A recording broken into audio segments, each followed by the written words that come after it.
એમણે જોબન પગી ઉપર રિસર્ચ કરીને બધા પ્રસંગો શોધ્યા છે. તો એક વખત એ લુણાવાડા ગયા હતા અને ત્યાંના દરબાર ગઢની અંદર જ્યારે એ ગયા તો ત્યાં એક બારવટીયો એમને મળ્યો. ઠાકોર અમરાજી એનું નામ હતું. અને હવે તો એણે બારવટું છોડી દીધું હતું અને રાજાના રાજ્યમાં જ કોઈક કાર્યભાર સંભાળતા હતા. પણ એમણે જ્યારે આ માવદાન રત્નુને જોયા, એમના કપાળમાં તિલક ચાંદલો જોયો, એટલે આ ઠાકોર અમરાજી સામેથી માવદાનભાઈ પાસે આવ્યા અને એમણે કહ્યું કે તમે સ્વામિનારાયણના સત્સંગી છો? કે હા. તો કે તમે મારા ઘરે આવશો? કે શું શું કામ છે? કે મારે તમને એક વસ્તુ દેખાડવી છે.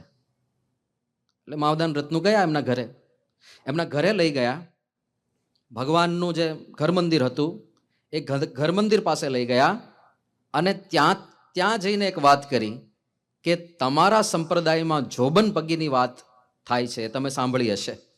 માવદાનભાઈ કે સાંભળી છે નહીં, હું એના પર સંશોધન કરું છું. તો કે જોબન પગીના તીરની જે વાત આવે છે ને, એ તીર મારી પાસે પડ્યું છે. ઓરિજિનલ જોબન પગીનું તીર અમે સાચવી રાખ્યું છે. અને પછી એમના ઘર મંદિરમાંથી એમણે તીર કાઢીને દેખાડ્યું. એમણે લખ્યું છે વર્ણન કે ત્રિશૂળ આકારનું તીર હતું, એટલે 3 પાંખિયા હતા એમાં આગળને ભાગમાં, અને એના પર રૂપાનું પતરું જડેલું હતું અને એના પર એમ્બોઝિંગ કરીને લખેલું હતું જોબન ભાયા વડતાલા. 3 પાંખ ઉપર જોબન ભાયા વડતાલા, જોબન ભાયા વડતાલા, જોબન ભાયા વડતાલા એવું લખેલું તીર, કે આ ઓરિજિનલ જોબનનું તીર જેની તમે વાતો સાંભળો છો. તો કે તમારે ત્યાં ક્યાંથી? કે અમે એના વંશમાં આવીએ છીએ. તો કે ઘર મંદિરમાં કેમ રાખ્યું છે? કે અમે પહેલા એ જ કરતા હતા અને આને અમે શુકનિયાળ માનતા હતા. એટલે કદાચ ક્યારેય ચોરી લૂંટફાટ કરવા જઈએ, ક્યાંય ધાડ પાડવા જઈએ, તો આ તીરના દર્શન કરીને અમે જતા હતા. એટલે અમે ઘર મંદિરમાં રાખી મૂક્યું. પણ હવે તો એ બધું છોડી દીધું છે અમે. પણ આ બધી સાચી વાતો છે, આ કલ્પનાઓ નથી, આ વાર્તાઓ નથી, આ ઇતિહાસ છે. એટલે આવો મહાલૂંટારો જોબન પગી, હા, જેના માટે વહીવંચાઓમાં શું લખાયું? પહેલાના સમયમાં વહીવંચા બારોટો રહેતા અને જ્યારે કુળની અંદર કોઈ નવા બાળકનો જન્મ થાય ત્યારે વહી વાંચવા માટે આવે, એટલે વહી વંચા કહેવાતા. વહી એટલે એના કુળમાં જે મહાન મહાન લોકો થઈ ગયા એની વાતો કરે. એટલે પહેલાને ગૌરવ જાગે, નાનપણથી એવા સંસ્કાર પડે કે હું એક આવા ઉજ્જવળ કુળની અંદર જન્મ્યો છું. તો એમાં પરાક્રમી લોકોના પરાક્રમો પણ લખ્યા હોય. જોબન પગી માટે જે બધી વસ્તુઓ લખાઈ છે એવા બધા વહીવંચાઓ પણ એમને મળ્યા કે જોબન તું જગ જાણીતો અને ભાયાનો ભળવીર. આ પ્રકારના બધા છંદ છપાઈ પણ જોબન માટે લખાયેલા એ પણ પ્રાપ્ત થયા છે. પણ એની ક્રૂરતા કેવી હશે, એની નિર્દયતા કેવી હશે, તો વિખ્યાત સાહિત્યકાર ઝવેરચંદ મેઘાણી એમણે જોબન ઉપર અધ્યયન કરીને ટૂંકમાં એનો પરિચય લખ્યો છે કે માણસ જેવા માણસને ધારિયાની ધારે મારીને એના ટુકડે ટુકડા કરીને આગમાં બેપતા બનાવી દેવા એ જોબનને મન રીંગણા બાફવા બરોબર હતું.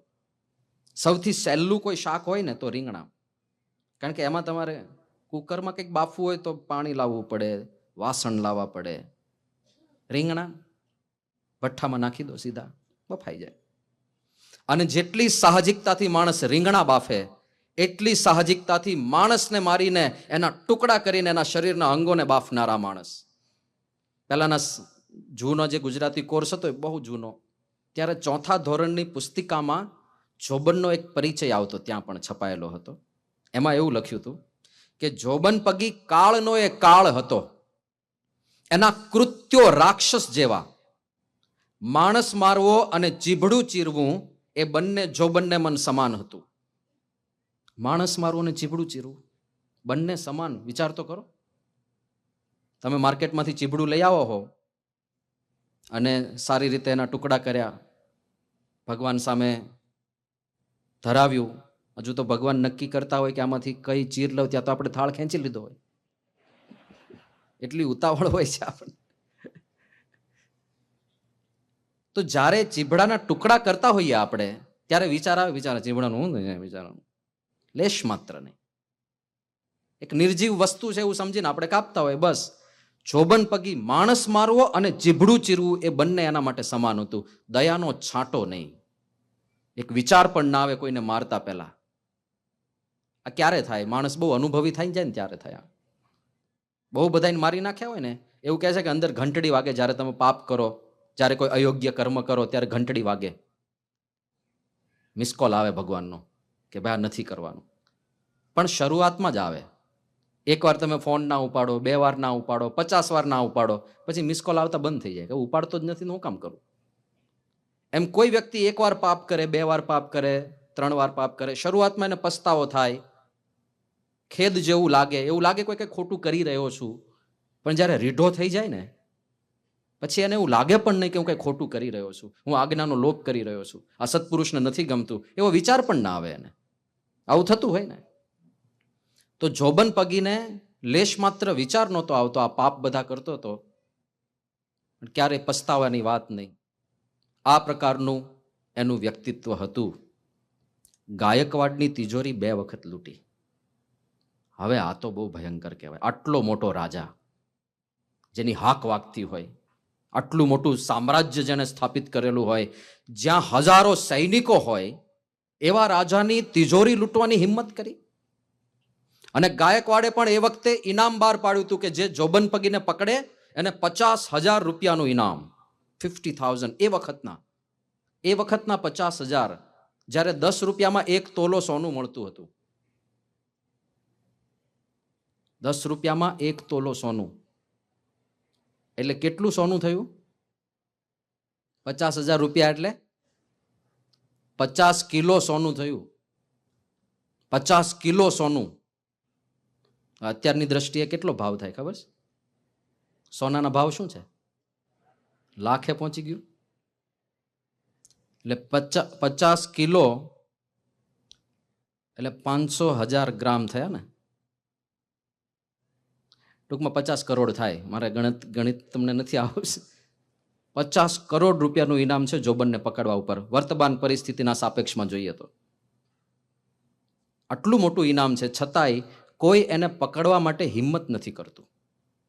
કારણ કે એમને કઈ ધાક કલકત્તા સુધી વાગતી હોય. પણ જે વ્યક્તિની કલકત્તા સુધી ધાક હોય તો એને કેટલા બધા લોકોને માર્યા હશે. હવે 50,000નું ઇનામ હતું છતાં પણ કેમ આ લોકો પકડી નહોતા શકતા? કારણ કે જોબન પગી પાસે આખી સેના હતી, ભીલોની સેના.